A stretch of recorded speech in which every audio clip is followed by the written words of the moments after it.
வாழ்க வளமுடன். வாழ்க வையகம்.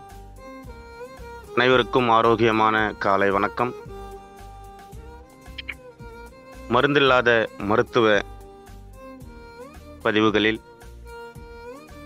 இன்று நாம் பார்க்க இருப்பது அல்சர் என்று பெயர் வைத்திருக்கக்கூடிய குடல் புண் என்றால் என்ன, அது எவ்வாறு உருவாகிறது என்பதை பற்றி இன்று நாம் பார்க்கலாம். அல்சர் என்றால் நம் அனைவருக்கும் தெரிந்த ஒரு விடயம். அல்சர் எப்படி வரும் என்று சாதாரணமாக ஒரு பள்ளி படிப்பு முடித்த ஒரு மாணவனை அழைத்து கேட்டால் கூட அல்சர் சார்ந்து அவருக்கு ஒரு புரிதல் இருக்கிறது.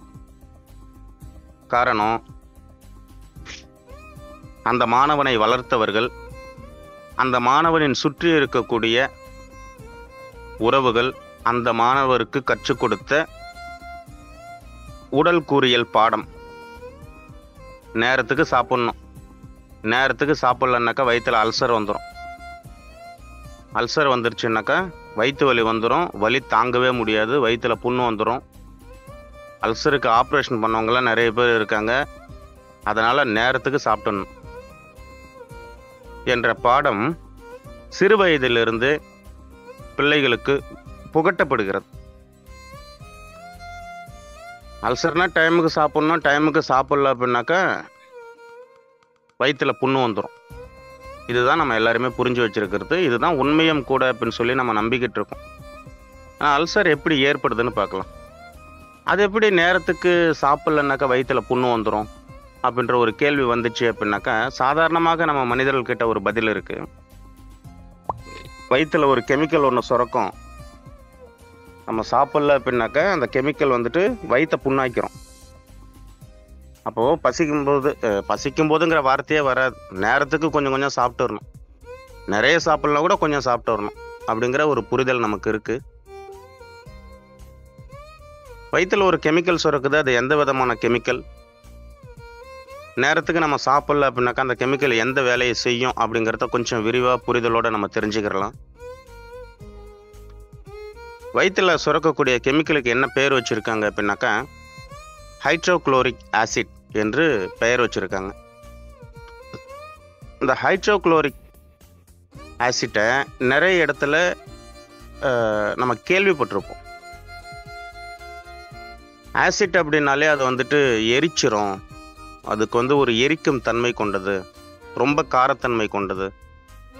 எனவே அந்த ஹைட்ரோக்ளோரிக் ஆசிட் நம்ம வயிற்றில் சுரந்துச்சு அப்படின்னாக்கா அது வயிற்றை எரிச்சிரும், குடலை எரிச்சிரும். அதனால் நேரத்துக்கு நம்ம சாப்பிட்டுடணும். அப்படி சாப்பிடல அப்படின்னாக்கா குடல் எரிச்சிரும். இந்த புரிதலோடு தான் நம்ம பயணிச்சுக்கிட்டு இருக்கோம். நம்ம வயிற்றில் சுரக்கக்கூடிய ஹைட்ரோக்ளோரிக் ஆசிட், அதை சுரக்க வைக்கிறது யாரு அப்படின்னாக்கா நம்ம உடம்பு தான் அதை சுரக்க வைக்குது. அது ஒரு புறம் இருக்கட்டும். இப்போ நம்ம பொதுவாக ஹைட்ரோக்ளோரிக் ஆசிட்டை பற்றி ஒரு புரிதல் நமக்கு இருக்கும். இது எங்கே இருக்கும் அப்படின்னாக்கா நிறைய லேபரேட்டரியில் இருக்கும். இந்த லேபரேட்டரியில் இருக்கக்கூடிய ஹைட்ரோக்ளோரிக் ஆசிட்டு ஒரு துளி அளவு நம்ம தோல் மேலே பட்டுச்சு அப்படின்னாக்கா அந்த இடமே அப்படி வெந்து போயிடும், புண்ணாயிரும். அப்போ தோலுக்கு மேலே பட்டாலே அந்த அளவுக்கு புண்ணாயிருதே.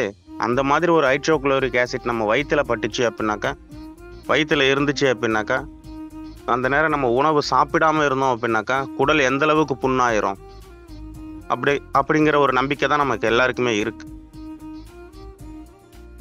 இப்போது நம்ம உணவு சாப்பிட்றோம், அந்த உணவை இந்த ஹைட்ரோக்ளோரிக் ஆசிட் செரிச்சிருது.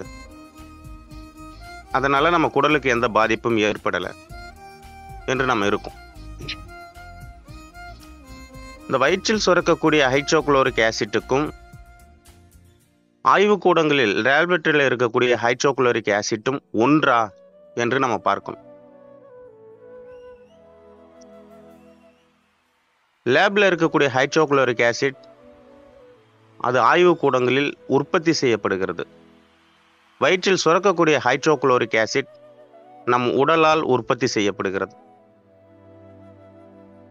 நான் ஒரு பொருளை கண்டுபிடிக்கிறேன் அப்படின்னாக்கா அந்த பொருள் என்னையே அழிக்கிற மாதிரி நான் கண்டுபிடிப்பேனா அப்படின்னாக்கா அப்படி யாருமே கண்டுபிடிக்க மாட்டாங்க. இந்த மனித உடல் ஒரு சுரப்பு, ஒரு திரவத்தை சுரக்குது அப்படின்னாக்கா அந்த திரவம் இந்த மனித உடலையே அழிக்கிற மாதிரி இந்த உடல் உருவாக்குமா அப்படின்னாக்கா நமது உடல் உருவாக்காது. இந்த ஹைட்ரோகுளோரிக் ஆசிட் வயிற்றுல சுரக்கும் போது என்ன நடக்குது அப்படின்னாக்கா நமக்கு பசி என்ற ஒரு உணர்வு ஏற்படுது. பசி என்ற ஒரு உணர்வு ஏற்படுது. நம்ம உணவு சாப்பிட்றோம். உணவு சாப்பிடும்போது அந்த ஹைட்ரோகுளோரிக் ஆசிட்டோடைய உதவியோட அந்த உணவு செரிக்கப்படுது. அந்த நேரத்தில் நம்ம உணவு சாப்பிடல அப்படின்னாக்கா அந்த ஹைட்ரோகுளோரிக் ஆசிட் தேங்கி இருக்கக்கூடிய, சுரந்து தங்கி இருக்கக்கூடிய அந்த அந்த வயிறு பகுதியை அது அரிச்சிரும் என்ற ஒரு புரிதல் தான் நமக்கு இருக்கு. இப்போ நம்ம ஒரு உதாரணப்படுத்தி பார்க்கலாம். இப்போ நம்ம உணவு சாப்பிட்றோம். சாப்பிட்டுக்கிட்டே இருக்கும்போது அந்த தட்டில் பாதி உணவு சாப்பிட்டுட்டோம், பாதி உணவு சாப்பிடல, அப்படியே இருக்குன்னு வச்சுக்கிறலாமே. இந்த உணவை ஒரு 2 நாள் நம்ம அதை அந்த அந்த சாப்பிட்ட தட்டில் இருந்த அந்த உணவை எடுத்து கீழே கொட்டாம அப்படியே வச்சிட்டா அது என்ன ஆகும்? ஒரு கற்பனை பண்ணி பார்க்கலாம். ஒரு 2 நாள் பொறுத்து அதுல நுரைச்சிக்கிட்டு நொதிகள் இருக்கும். ஒரு புளிப்புத்தன்மையோட அது மாறி இருக்கும் இல்லைங்களா? இன்னும் ஒரு ஒரு ஒரு 4 நாட்கள் 5 நாட்கள் கடந்து அந்த அந்த உணவை கீழே எடுத்து கொட்டாம அப்படியே வச்சிருந்தோம் அப்படின்னாக்கா ஒரு வாரம் பொறுத்து அந்த உணவை, தட்டில் இருந்த உணவை எடுத்து நம்ம கீழே கொட்டுறோன்னு வச்சுக்கலாமே. இப்போ அந்த தட்டு எந்த மாதிரி இருக்கும்? அந்த உணவு, அந்த சாப்பாடு குழம்பெல்லாம் போட்டு பிசைஞ்சு வச்ச அந்த தட்டில் இருந்த அந்த உணவு இருந்த பகுதியே வந்துட்டு ஒரு மாதிரி புள்ளியா மாறிடும். இப்ப இந்த தட்டை ஒரு அரிக்கும் தன்மையோட உருவாக்குனது யாரு அப்படின்னு பார்த்தோம்னாக்கா, நாம சாப்பிட்ட சாப்பாடு அது ஒரே இடத்துல இருந்து அது கெட்டு போய் அதனுடைய தன்மை மாறி அதுல ஒரு புளிப்புச் சுவை ஏற்பட்டு அதுல ஒரு ரசாயனம் உருவாகுது. அதுதான் ஒரு கெட்ட வாடையை ஏற்படுத்துது.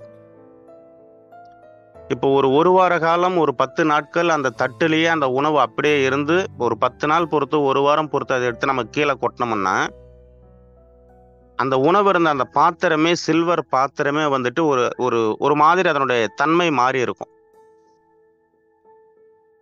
அப்போ அந்த சில்வர் பாத்திரத்தை அரிக்கக்கூடிய அளவுக்கு கொண்டு வந்தது யாரு அப்படின்னாக்கா அந்த பாத்திரத்தில் இருந்த உணவு. இப்போ நான் சொன்னதை நீங்க அப்படியே கற்பனை பண்ணி பார்த்துருக்கலாம். உங்க அனுபவத்துல கூட இது சில நாட்கள் நடந்திருக்கலாம். ஒரு உணவு ஒரு இடத்துல இருக்கு, அது வெளியேறாம அதே இடத்துல இருக்கு அப்படின்னாக்கா அந்த உணவு இருக்கக்கூடிய இடம், அந்த பொருள், அதனுடைய தன்மையை மாறிடும். அந்த உணவுல இருந்து சுரக்கக்கூடிய அந்த சுரப்புகள், அந்த ரசாயனம் அந்த பொருளுடைய கட்டித்தன்மையை மாற்றி விட்டுடும்.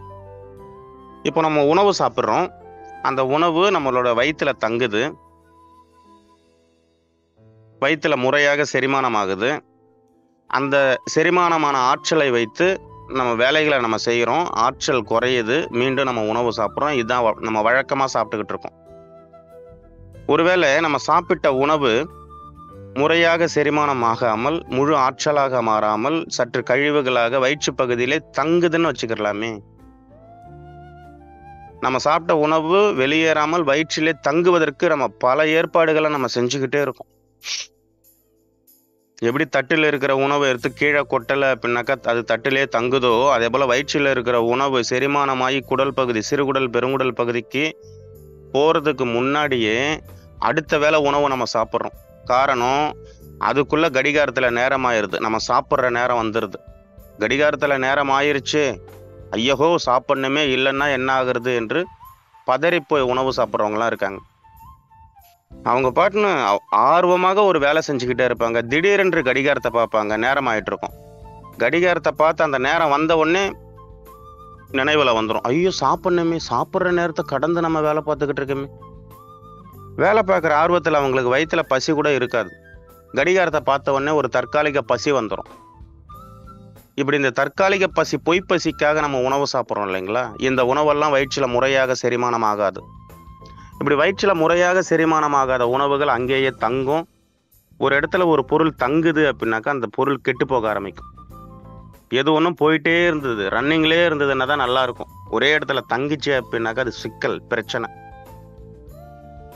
இப்போ வயிற்று பகுதி, இரைப்பை பகுதியை விட்டு அந்த உணவு வெளியேறாமல் இரைப்பையிலேயே தங்குது அப்படின்னாக்கா அந்த உணவுப் பொருளுடைய தன்மை மாறி அதிலிருந்து ரசாயனங்கள் உற்பத்தியாக ஆரம்பிக்கும். எப்படி ஒரு சில்வர் பாத்திரத்தில் உணவை நம்ம வச்சோம் அப்படின்னாக்கா 4 நாட்கள் பொறுத்து அதில் ஒரு துர்வாடை ஏற்படுதோ, ஒரு கெட்ட நாத்தம் ஏற்படுதோ, அதுபோல் வயிற்றில் வெளியேற வேண்டிய பொருட்கள் வெளியேறாமல் வயிற்றிலே இரைப்பையிலே தங்கிச்சு அப்படின்னா அதனுடைய தன்மை மாறி அதில் ஒரு ரசாயன உற்பத்தி ஆகி அதில் ஒரு கெட்ட வாடை ஏற்படும். அந்த உணவு என்ன பண்ணும் அப்படின்னாக்கா அந்த உணவு தங்கி இருக்கக்கூடிய பகுதியான அந்த இரைப்பை பகுதியை, வயிற்று பகுதியை, அதனுடைய உள் சுவரை அரிக்க ஆரம்பிக்கும்.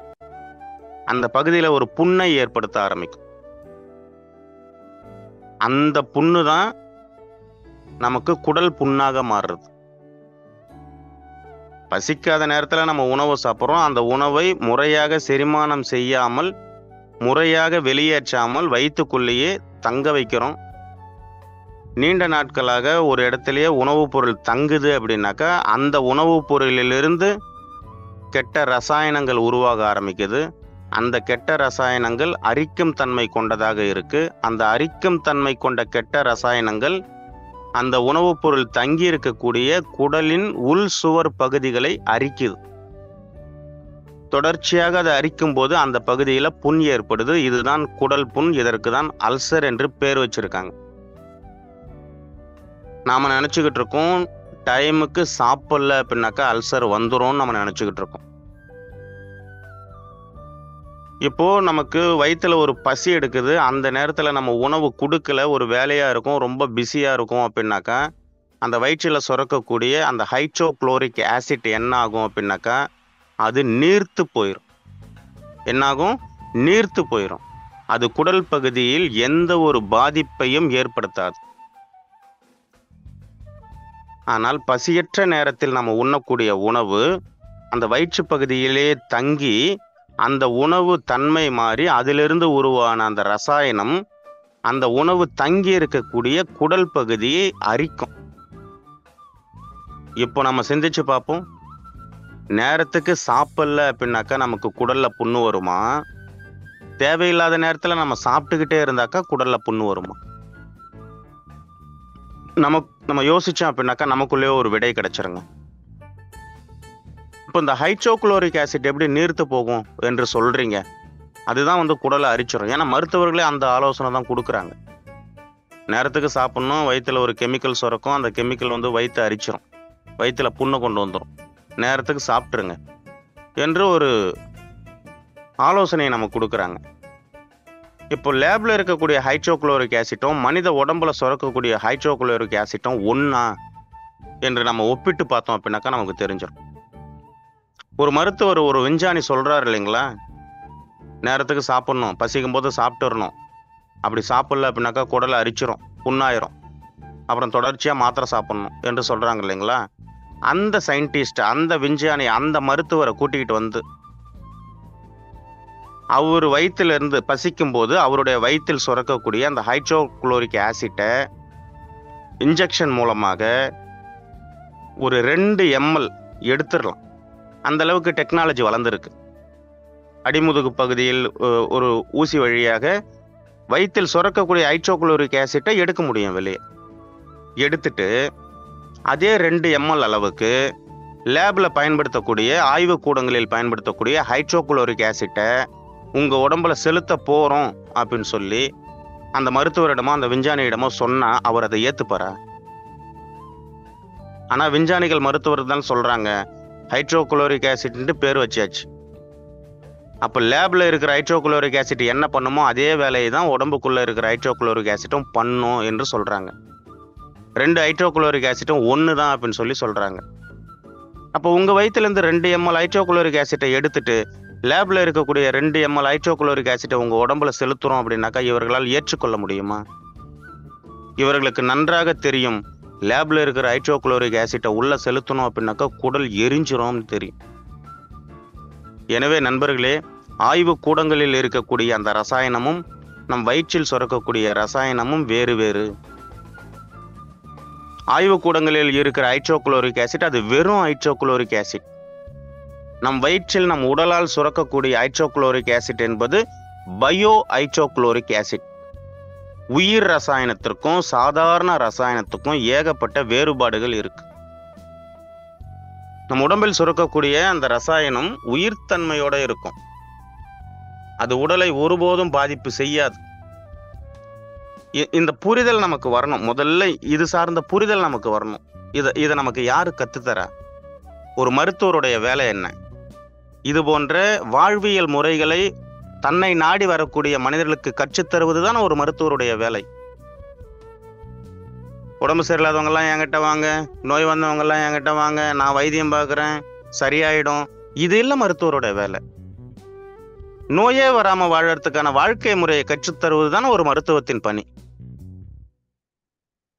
இந்த பணியை செய்யக்கூடிய மருத்துவரை கை கூப்பி நம்ம வணங்கலாம். ஆனால் இன்று பயம் என்ற ஒன்றை மக்கள் மனதில் விதைத்து விட்டால் அவர்களை நிரந்தர நோயாளியாக வைத்திருக்கலாம் என்று தொடர்ச்சியாக மனிதர்களுக்கு நோய் குறித்த பயங்களை மட்டுமே விதைத்து கொண்டே இருக்கிறார்கள். இவர்களை நம்பி, இவர்களை சார்ந்து, இவர்களோடு தொடர்ந்து நம்ம மருத்துவம் பார்த்து கொண்டே இருந்தால் எப்படி நம்மளோட உடம்புல இருக்கக்கூடிய பிணிகள், நோய்கள் சரியாகும்? மனித உடல் என்பது பணம் பறிக்கும் ஒரு பொருள் கிடையாது, பணம் காய்க்கும் மரம் கிடையாது. அவங்க உடலுக்கு ஒரு தொந்தரவுகளோடு வந்திருக்காங்க. அவங்களுக்கு முழுமையான ஒரு புரிதலை கொடுத்து, முழுமையான ஒரு வாழ்க்கை முறையை கற்றுக் கொடுத்து, அந்த தொந்தரவுலேருந்து அவங்க மீண்டும் முழுமையாக வெளியேறி மீண்டும் அந்த தொந்தரவு அவங்க வராமல் வாழறதுக்கான வழிமுறைகளை கற்றுத்தரணும் இல்லைங்களா? இதற்காக தானே மருத்துவத்தில் படிக்கிறோம். அது எந்த விதமான மருத்துவமாக இருந்தாலும் பரவாயில்லை. இந்த செயலை செய்யணும். இப்போ வயிற்றில் சுரக்கக்கூடிய ஹைட்ரோகுளோரிக் ஆசிட்டுக்கும் லேப்ல இருக்கக்கூடிய ஹைட்ரோகுளோரிக் ஆசிட்டுக்கும் ஏகப்பட்ட வேறுபாடுகள் இருக்கு.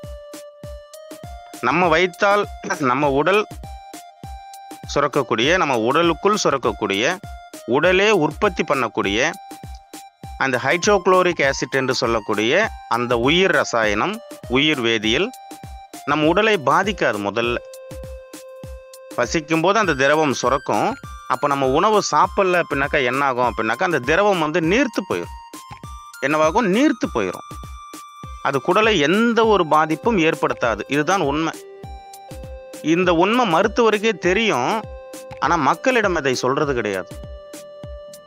நம் குடும்பத்தில் ஏதேனும் ஒரு மருத்துவ படிப்பு படித்த மாணவரோ அல்லது மருத்துவரோ இருந்தாங்க அப்படின்னாக்கா அவங்களிடம் கேட்டு பாருங்க. இல்லை நெருங்கிய நண்பர்கள் மருத்துவராக இருந்தாங்க அப்படின்னாக்கா கேட்டுப்பாங்க.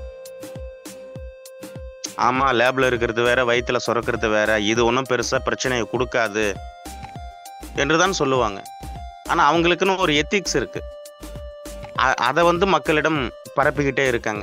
இந்த முறை தவறானது. இதை மாற்றிக்கிறணும். இப்போ இதுலேருந்து நம்ம என்ன புரிஞ்சுக்கிறணும் அப்படின்னா, ஒருவேளை பசி எடுக்கும்போது நம்ம உணவு சாப்பிடலை அப்படின்னா கூட நமக்கு பெரிய பாதிப்பு ஏற்படாது. காரணம், அந்த வயிற்றில் சுரக்கக்கூடிய ஹைட்ரோகுளோரிக் ஆசிட் நீர்த்து போயிடும். ஆனால் பசிக்காத நேரத்தில் நம்ம உணவு சாப்பிட்றோம், அதையே நம்ம தொடர்ச்சியாக பண்ணுறோம் அப்படின்னா அந்த உணவு வெளியேறாமல் இரைப்பை பகுதியிலே தங்கும். ஒரு இடத்துல உணவுப் பொருள் தங்கிக்கிட்டே இருக்குது அப்படின்னாக்கா அந்த உணவுப் பொருள் தங்கக்கூடிய அந்த இடம் கெட்டு போயிடும். ஒரு பாத்திரத்தில் அந்த பொருளை வைக்கிறோம், உணவுப் பொருளை வைக்கிறோம் அப்படின்னாக்கா அந்த பாத்திரம் கெட்டு போயிடும். இப்போ வயிற்றுக்குள் உணவுப் பொருளை வைத்து கொண்டு இருக்கக்கூடிய பாத்திரம் இரைப்பை. அந்த இரைப்பையில தொடர்ச்சியாக உணவுப் பொருள் தங்கிக்கிட்டே இருக்கு, வெளியேறாம ஒரே இடத்துல இருக்கு அப்படின்னாக்கா அது கெட்டு போயிடும். இந்த கெட்டுப்போன உணவுப் பொருளிலிருந்து ஒரு ரசாயனம் சுரக்குது. அந்த ரசாயனம் அரிக்கும் தன்மையோட இருக்கு. அந்த அரிக்கும் தன்மை கொண்ட ரசாயனம் குடல் பகுதியை அரிக்குது. இதுதான் குடல் புண்ணாக மாறுது. எந்த உணவையும் சாப்பிட பிடிக்காது. இந்த குடல் அரிக்கிறது, அந்த வெப்பம், அந்த புண்ணுடைய தன்மை, வயிற்றுல வலி ஏற்படும். ஒரு லேசான ஒரு மென்மையான காரச்சுவை கொண்ட உணவு சாப்பிட்டா கூட கூடுதல் வலியாக இருக்கும். ஏன்னா ஏற்கனவே குடல்ல புண்ணு ஏற்பட்டு இருக்கிறப்போ கொஞ்சம் காரம் சேர்த்துக்கிட்டோம் அப்படின்னா கூட எரியிற நெருப்புல எண்ணெய் வெட்டுற மாதிரின்னு சொல்ற மாதிரி இன்னும் திகுன்னு எரிய ஆரம்பிக்கும். அப்போ அவங்க மோர் உணவு, கஞ்சி உணவு, பழங்கள், ஜூஸு இந்த மாதிரி தான் சாப்பிட்ற ஒரு நிலை ஏற்படும். காரத்தை சுத்தமாக எடுத்துக்கொள்ள முடியாத ஒரு நிலை ஏற்படும். இப்போ இரைப்பையுடைய தன்மை என்ன அப்படின்னாக்கா, உணவை செரிக்கக்கூடிய தன்மை. இப்போ பசிக்காத நேரத்தில் உணவு சாப்பிட்டு குடல் பகுதியில் புண்ணு வந்துருச்சு, இரைப்பை பகுதியில் புண்ணு வந்துருச்சு அப்படின்னா, அடுத்து அவங்க உண்ணக்கூடிய உணவு முழு ஆற்றலாக மாறுமா அப்படின்னாக்கா கிடையாது. காரணம், இரைப்பை தன்னுடைய பலத்தை இழந்து கொண்டு வருது. காரணம், அந்த பகுதியில் அரிச்சு இருக்கு, புண்ணு ஏற்பட்டு இருக்கு. இரைப்பை தன்னுடைய ஆற்றலை இழந்து இருக்கக்கூடிய அந்த காலகட்டத்தில் நம்ம நல்ல உணவையே சாப்பிட்றோம் அப்படின்னாலும் அந்த உணவிலிருந்து ஆற்றலை முழுமையாக கிரகிக்கக்கூடிய தன்மை நமது குடல் பகுதிக்கும் இரைப்பை பகுதிக்கும் குறைஞ்சிரும். அப்போ அல்சர் வந்தவங்களுக்கு என்ன ஆகும் அப்படின்னு சொல்லி பார்த்தோம் அப்படின்னாக்கா, அடுத்த கட்டமாக முழுமையான செரிமானம் என்பது இருக்காது, குறைந்து போயிருக்கும். நல்ல உணவே சாப்பிட்டாலும் அந்த உணவில் இருக்கிற ஆற்றல் உடலுக்கு சேராது. அப்போ உடலுக்கு தேவையான ஆற்றல், சத்து, சக்தி கிடைக்கல அப்படின்னாக்கா அவங்களது உடல் மெலிஞ்சுக்கிட்டு போகும். அவங்களால சுறுசுறுப்பாக இருக்க முடியாது, இயல்பான வேலைகளை பார்க்க முடியாது. இப்படி நிறைய உடல் தொந்தரவுகள் ஏற்படும்.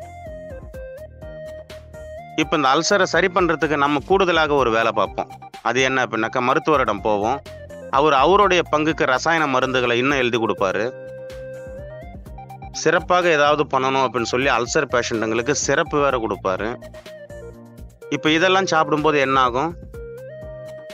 மிக வீரியத்தோட அந்த குடல் பாதிக்க ஆரம்பிக்கும். இப்போ அந்த வயிறு பகுதி, குடல் பகுதி ரொம்ப தொந்தரவுக்கு ஆளாகும் போது அந்த அந்த உடலானது ஆற்றலை இழந்து, பலம் இழந்து, ஒரு ஒரு தன்னம்பிக்கை இழந்த ஒரு நிலைக்கு போயிடும். எதனால அங்க இது ஏற்பட்டுச்சு? பசிக்காம சாப்பிட்டதுனால ஏற்பட்டுச்சு. இந்த குடல் புண் வராம இருக்கணும் அப்படின்னாக்கா முறையாக நம்ம பசியை கவனிச்சு உணவு சாப்பிடணும். பசிக்கிற நேரத்துல நம்ம உணவு சாப்பிடல அப்படின்னாக்கா என்ன ஆகும் அப்படின்னாக்கா குடல் சுருங்கி போயிடும். என்ன ஆகும்? குடல் சுருங்கி போயிடும். குடல் சுருக்கம் என்பது வேற, குடல் புண் என்பது வேற. பசிக்கும் போது தொடர்ச்சியாக ஒரு மனிதன் உணவை உண்ணாமல் தவிர்த்து கொண்டே வர்றாரு அப்படின்னாக்கா குடல் சுருங்கும். பசியற்ற நேரத்தில் ஒரு மனிதன் தொடர்ச்சியாக உணவை உண்டு கொண்டே வர்றாரு அப்படின்னாக்கா குடல் அரிக்கும், புண் ஏற்படும். இந்த வேறுபாடை நம்ம பிரிச்சுக்கிட்டு நம் குடல் சுருங்காமலும் இருக்கணும், நம் குடலில் புண்கள் ஏற்படாமலும் இருக்கணும் அப்படின்னாக்கா பசிக்கும் போது சாப்பிடணும். நீங்க உடம்புல எந்த நோய், என்ன தொந்தரவு, அது எப்படிப்பட்ட தொந்தரவை நீங்க ஆராய்ச்சி பண்ணி அதனுடைய வேர் எங்க இருக்குன்னு போய் தேடி பார்த்தீங்க அப்படின்னாலும் பசியில தான் வந்து இருக்கும். அதனாலதான் நான் தொடர்ச்சியாக சொல்லிக்கொண்டே இருப்பது பசித்து புசி. இதை நான் சொல்லலை, நமது முன்னோர்கள் சொன்னது.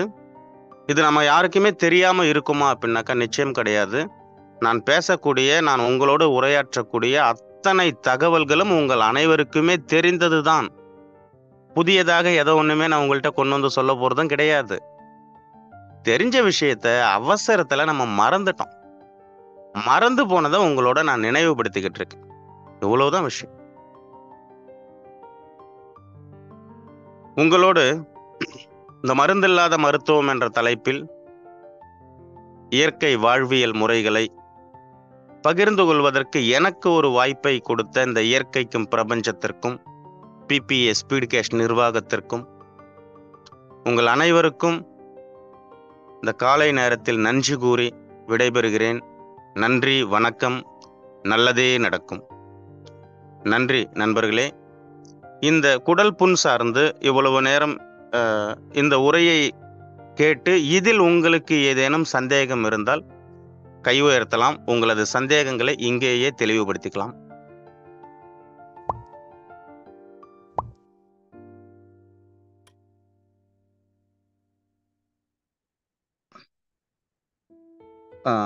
வணக்கங்கம்மா, அனந்தவல்லி அம்மா. சார், அம்மாவுக்கு கோஹோஸ்ட் கொடுத்துட்றீங்களா?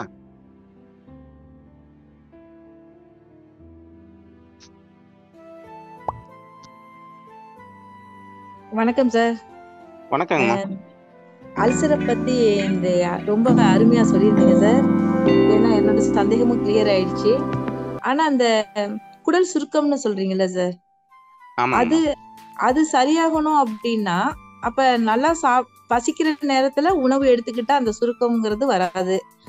அப்போ இது மாதிரி சுருக்கம் ஏற்பட்டிருக்கு அப்படின்னாக்க அப்ப அதுக்கு என்ன பண்ணலான்றது இன்னொரு தடவை சொல்லுங்க எனக்கு இன்னொரு நாள். அது சரிங்க. மாதிரி இப்போ உங்களுக்கு நான் தெளிவுபடுத்துறேன்.